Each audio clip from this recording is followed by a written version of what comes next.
Bien, bonjour à vous tous. Exercice difficile que je voudrais partager avec vous.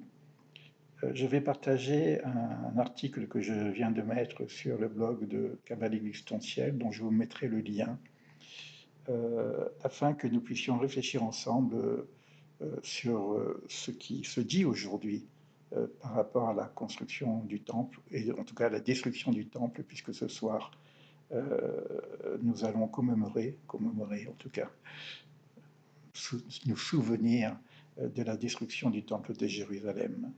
Donc je vais vous lire l'article et puis on verra avec vos partages comment cela peut résonner en vous. Puis si ça résonne, vous partagez ce lien, cette vidéo, avec vos amis, votre réseau, de façon à réfléchir en collectif, en intelligence collective. Donc, ce que je disais, c'est que nous sommes ce soir donc à la veille de la destruction du temple de Jérusalem. Et dans ce souvenir, nous sommes dans l'idée de prière, de jeûne intensif, de pleurs, en tout cas ceci pour la communauté d'Israël. Mais qui connaît véritablement le sens et le manque que ce temple détruit pour pleurer en conscience? Et que représente vraiment ce temple pour espérer sa reconstruction?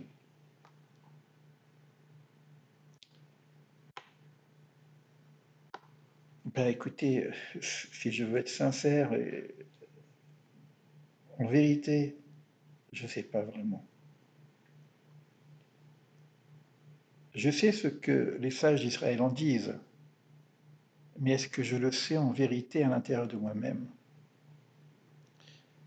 Pleurer, j'ai pleuré en effet pour le départ de mon père comme de ma mère, car j'avais conscience du manque de la présence que j'allais vivre. Mais ai-je en vérité conscience du manque de la présence d'un temple qui fut détruit il y a 1950 ans, c'est-à-dire en l'an 70?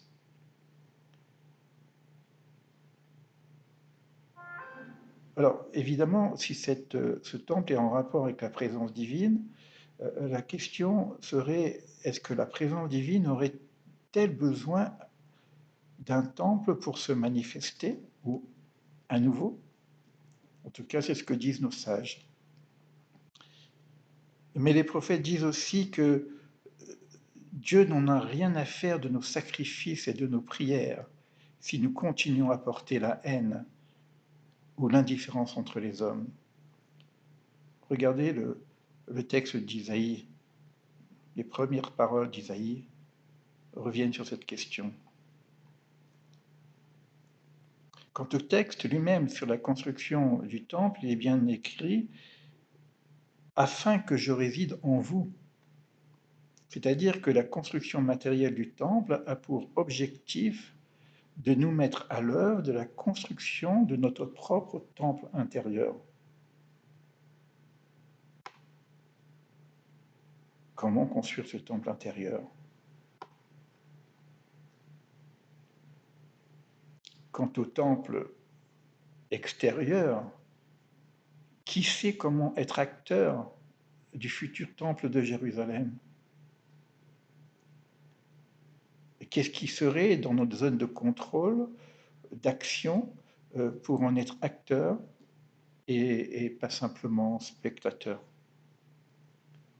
Pleurer, prier, jeûner, c'est ce qui nous est proposé de faire. Chacun peut y participer selon son niveau de conscience ou de connaissance, religieux comme non religieux, juif comme non juif, ne serait-ce que pour être en lien. Mais combien d'entre nous, de par le monde, seraient sensibles à cette idée de la construction d'un temple à Jérusalem. Inutile de partager combien la haine du juif continue à se propager dans le monde. Alors vous imaginez, je fais l'économie de toutes les tensions politiques que nous connaissons en ce qui concerne Jérusalem. Alors vous imaginez, tous unis pour la construction du temple de Jérusalem, même si sa finalité est d'être lumière pour les nations, c'est ce qui est dit, c'est ce qui est écrit. Le savons-nous nous-mêmes? Qui le sait? Qui parmi les nations peut encore y croire? En vérité. Par contre, ce que je sais plus encore, c'est que chacun peut se mettre à l'œuvre de la construction de son propre temple intérieur. Chacun peut chercher à construire un espace sacré à l'intérieur de lui-même, voire même dans son propre environnement de vie, et ce même en dehors de tout aspect religieux spécifique, qui aujourd'hui ne peut que nous conduire à la division. C'est une véritable question. C'est ce que j'ai proposé en atelier, en étude, à un petit groupe, je dirais d'apprentis sages, constructeurs d'eux-mêmes, comme nous aimons nous nommer. Alors, dans cet atelier de réflexion, nous partagerons ce que nous pouvons partager. Mais là, ici, l'intention, c'est que vous pouvez aussi partager ce que vous voulez partager, ici même, dans cet espace ouvert à tous. Les Pirkei Avot et maximes de nos pères nous disent qui est sage, celui qui apprend de toute personne. Aussi, je vous invite à partager ce que vous pensez, savez, imaginez sur cette notion de la construction du temple intérieur, pour que chacun d'entre nous, N-O-O-S, puisse profiter de la sagesse que vous portez en vous. Toutefois, juste à dire, avant de vous mettre à l'œuvre dans vos commentaires, dites-vous, qu'est-ce que je peux dire qui ne porte pas confusion, fusion ou division? Là est le défi du partage. Qu'est-ce qui peut se partager dans un espace qui se voudrait universel, tout en respectant la singularité de chacun? Tel est le défi d'une parole partagée. C'est le défi que je propose. Puis nous étudierons dans notre petit groupe d'apprentis sages ce que nous pouvons tirer de cette idée, de cette période, qui nous invite à la construction de nous-mêmes. Peut-être que d'ailleurs le confinement que nous vivons peut nous aider, puisque nous sommes de toute façon, même si nous sommes devant nos ordinateurs ou nos télévisions, quoi qu'il en soit, nous sommes face à nous-mêmes. Et là se pose la vraie question.